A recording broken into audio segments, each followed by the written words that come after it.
Radio J, l'émotion de Jérôme Gaulon.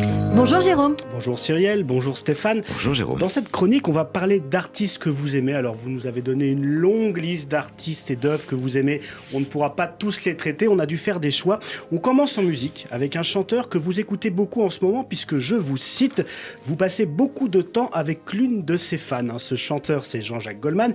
Et il y a une chanson apparemment qui vous touche en particulier en ce moment, c'est Puisque tu pars. On écoute un extrait.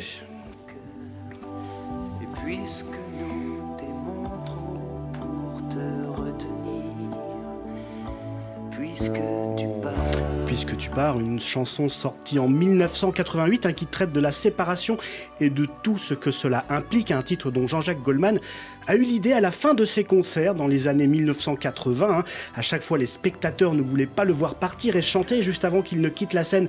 Ce n'est qu'un au revoir. Dès lors, Jean-Jacques Goldman a donc écrit cette chanson dont la morale est qu'un départ n'est pas nécessairement triste, mais qu'il peut aussi y avoir des côtés positifs à une séparation, de quelque nature qu'elle soit.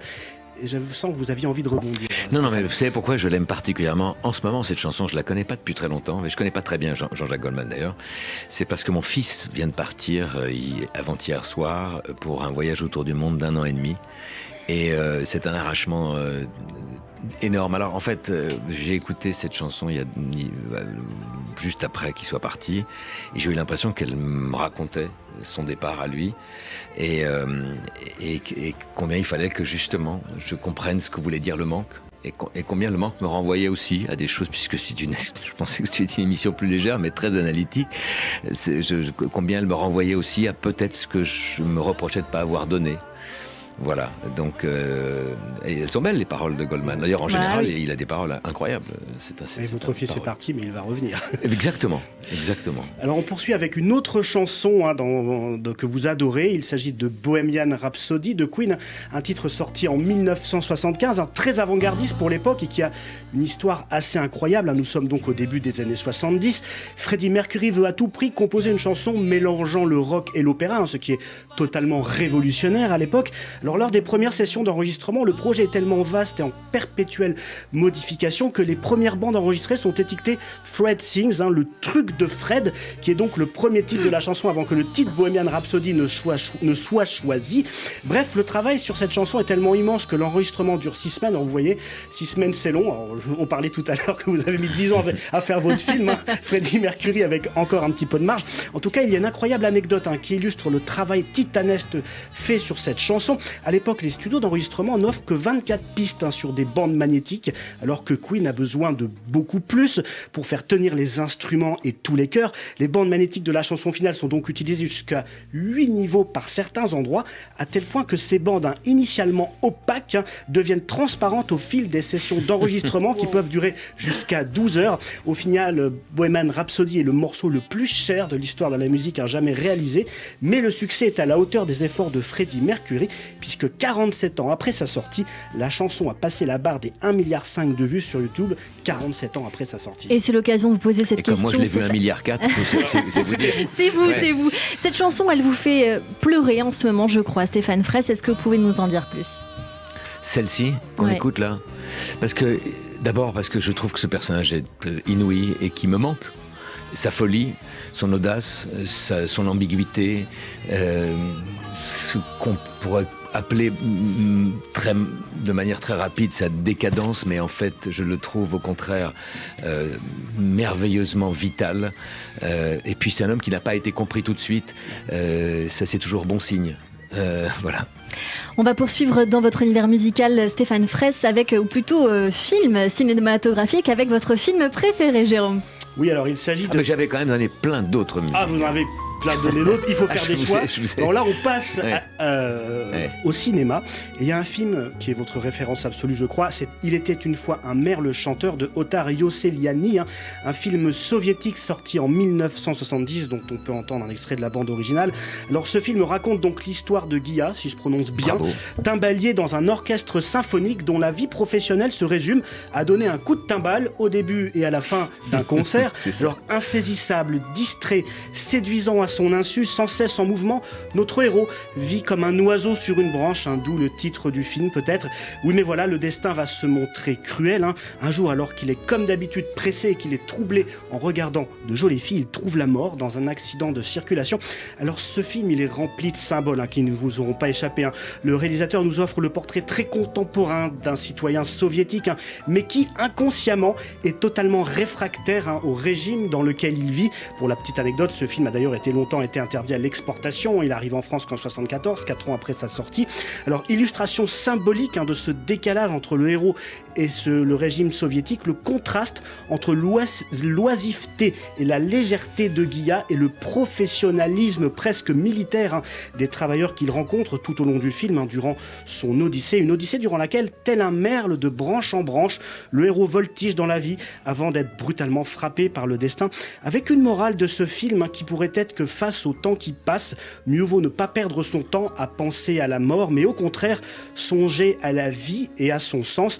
Un film qui vous a bouleversé, Stéphane Fraisse. Vous déclariez même que votre vie a changé à partir du moment où vous l'avez vu. Vous êtes en effet totalement reconnu dans le personnage principal, Guilla, qui cherchait désespérément une raison de vivre, une identité, mais faisait exactement le contraire de ce qu'il fallait faire pour y arriver. Donc c'était vous. Oui, alors là, pour le coup, tout ce que vous avez décrit jusque-là, c'est moi. J'ai même écrit d'ailleurs un essai sur ce film qui s'appelle, je me souviens plus comment je l'avais intitulé, mais je voulais juste pas ressembler à la fin de Guilla, parce que je m'y retrouvais tellement. Il y a une anecdote assez drôle d'ailleurs, c'est qu'un jour je vais à Cannes parce que j'avais un film qui était en compétition, et dans l'avion, Otar Yossiliani est assis devant moi, et mon épouse à l'époque me dit regarde qui est devant toi, va le saluer quand même. J'étais tellement intimidé que j'y suis pas allé, elle m'a poussé, je suis pas allé, puis quand on est sorti dans le sas pour sortir de l'avion, elle me pratiquement pousse vers lui, donc je m'approche de lui, je lui dis monsieur Yossiliani, oui. Déjà, t'es bien calmé. Présence vocale. Je voulais juste vous dire que j'ai vu 19 fois votre film, et il m'a regardé, il m'a dit c'est trop. Voilà. Ça, c'est une jolie histoire. Ouais. Et là, comme j'ai présenté mon film à Tbilissi, je l'ai retrouvé, je lui ai raconté l'histoire, il m'a dit, après 20 ans, il m'a dit, ah oui, ça c'était moi. Et donc voilà, mais c'était ce personnage, je sais pas, il y a une espèce d'identification sur laquelle je dois encore m'interroger. Je trouve que ce qui est très beau chez lui, c'est qu'il a un ami horloger qui passe son temps à remettre des montres en route, et un chirurgien qui remet des cœurs qui se remettent à battre, et lui a l'impression qu'il fait rien, et pourtant tout le monde l'aime.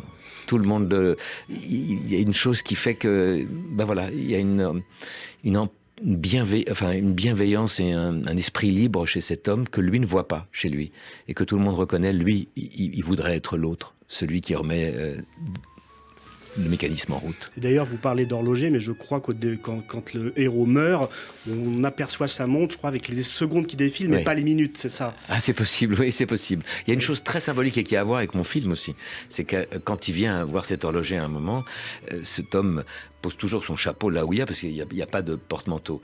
Et donc, comme il vient le voir et qu'il ne sait pas quoi faire, et au bout d'un moment, il voit le chapeau, il prend un clou et un marteau, et il plante un clou. Il plante un clou. Et il accroche le chapeau. Et à la fin du film, il se fait donc renverser par un autobus, et quand l'horloger rentre dans sa boutique, on comprend sur son visage et dans son corps qu'il vient d'apprendre la nouvelle. Il est très abattu, il ouvre la devanture de son horlogerie. On est en 70, le film est en noir et blanc. Il rentre lourdement dans sa petite boutique, il enlève son chapeau, il voit le clou, il accroche son chapeau, et là, moi, ça me fait pleurer. Et vous parlez de moi, ça me fait pleurer minutes quand même. Et de secondes. Les secondes que vous allez jouer au théâtre, du coup. Ah oui, 3 secondes, oui. Non, mais ça m'émeut parce que, bon, je ne vais pas en parler parce que sinon je déflore trop du film, mais je pense que on a tous un clou à planter. Et voilà. À laisser.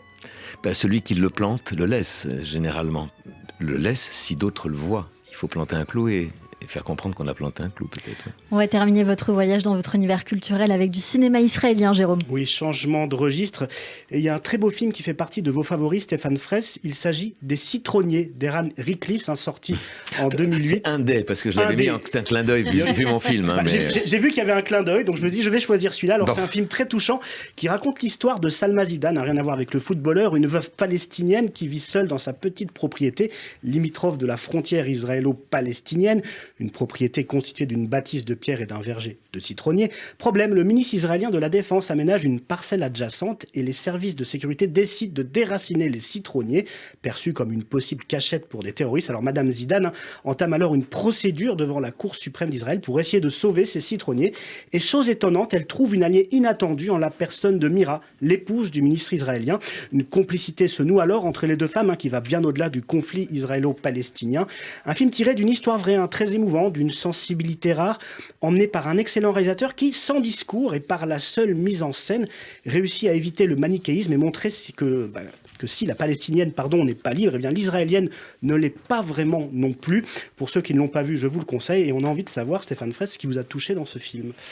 C'est le clin d'œil au Cédra. Puisque c'est votre clin d'œil. Non, mais c'est vrai qu'au début, c'était un peu ça. Je me disais, bon, ben voilà. Mais ce qui m'a touché dans ce film, c'est un film qui parle de liberté, encore une fois. Pourquoi ne pas respecter ma liberté? En quoi mes quelques citrons dérangent votre vie? Il est en plus porté merveilleusement par Liam Abbas, si je ne me trompe pas, qui joue cette Palestinienne. L'histoire, vous l'avez très bien décrite, et je ne sais pas, il a été écrit par Aaron Reckless, je crois, il n'est pas coécrit d'ailleurs par un auteur palestinien, je ne sais pas. En tout cas, il raconte tellement bien, avec une distanciation merveilleuse, le problème de ce conflit. Voilà, je m'y suis retrouvé. C'est cette écriture-là que j'aime. Un film donc à découvrir. Merci beaucoup, Jérôme Goulon.